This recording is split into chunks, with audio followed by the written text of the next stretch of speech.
Prehistory, a time before writing and a time when things began to change.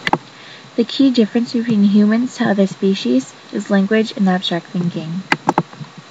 Today, us modern humans, our communication is so much more effective because we can actually speak to each other, whereas other older prehistoric human species might have grunted or made gestures to communicate with each other, and it was not as effective as communication is today.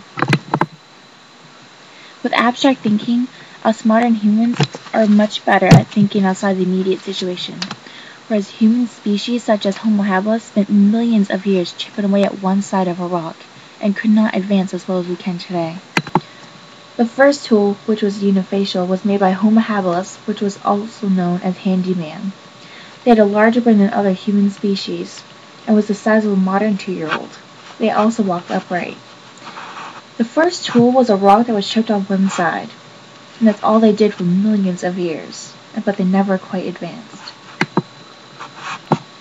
But why did Homo habilis spend millions of years chipping away at one side of a rock when they could have chipped to the other and made an even greater tool? Advancement in technology didn't occur until 1.5 million years ago with Homo erectus. Homo erectus was the first to discover fire, make clothing, and made even bigger tools than Homo habilis did.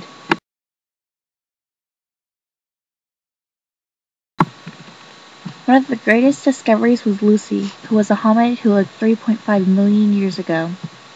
She was discovered in 1974 by Donald Johanson. She was named after the Beatles song Lucy in the Sky with Diamonds. Lucy was a hominid, which is a two-legged primate, and a primate is a mammal with flexible hands and feet. We know that Lucy walked upright and had opposable thumbs.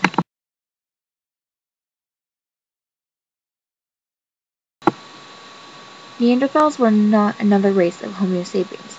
They were actually a different species, which has been proven by DNA testing.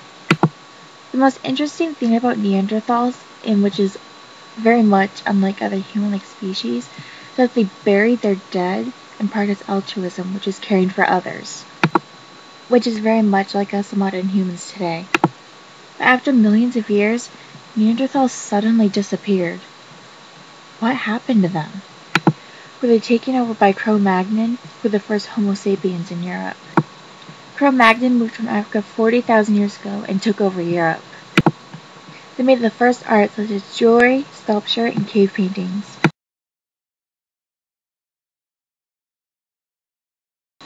According to most male historians, men were the stars of prehistory.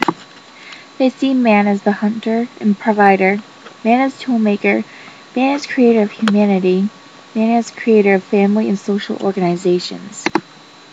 However, author Rosalind Miles of The Other Story completely disagrees with this. She says that woman carried the original human chromosome, that mothering, not hunting, gave us human communication and social organization. And, in fact, women did not even rely on men for the food. They gathered and provided as much as 80% of the tribe's food intake. Rosalind Miles goes on to say that gathering by women made humans smarter. How? The answer is skills of discrimination, evaluation, and memory, and develop skills of sheltering, comforting, and diverting in play.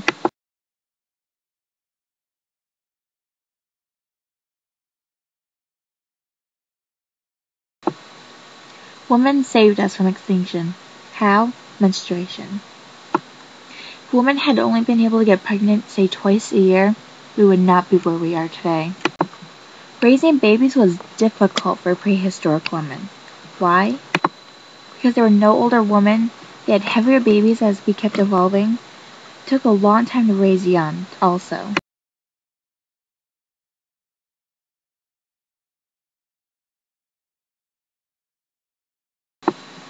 The other story says that women were the inventors of family, and that tribal societies are organized around them. Women had to watch over the children, which was especially hard since they had to gather food for the tribe. And because women spent so much time with the children, these skills of sheltering and comforting are what made a family.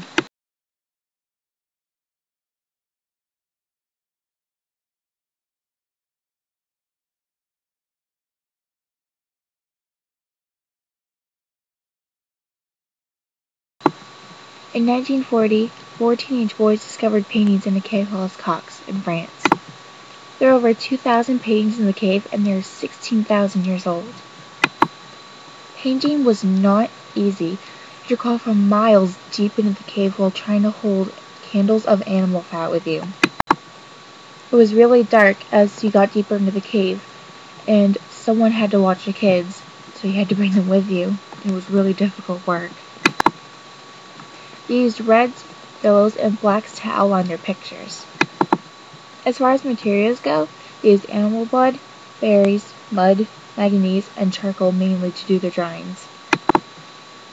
They made the drawings 3D and lifelike and used hues and value to show colors and shading in their paintings. For the paintings, they used natural and vivid colors, or anything else they could use. Now, in today's society, we have paintbrushes and other paint tools to help us paint, etc. However, they did not have that stuff, so they either blew paint from their mouths or used reeds, moss, fir pads, or hollowed horns to paint their pictures. What did they paint? Well, they painted animals they hunted and painted predators. Horses were most common, and there were very few humans. Why did they paint? Well, some possibilities are they recorded the history of their kill for good luck or to use the paintings for storytelling. It is also believed the paintings were designed to teach hunting, or just for fun, or for religious purposes.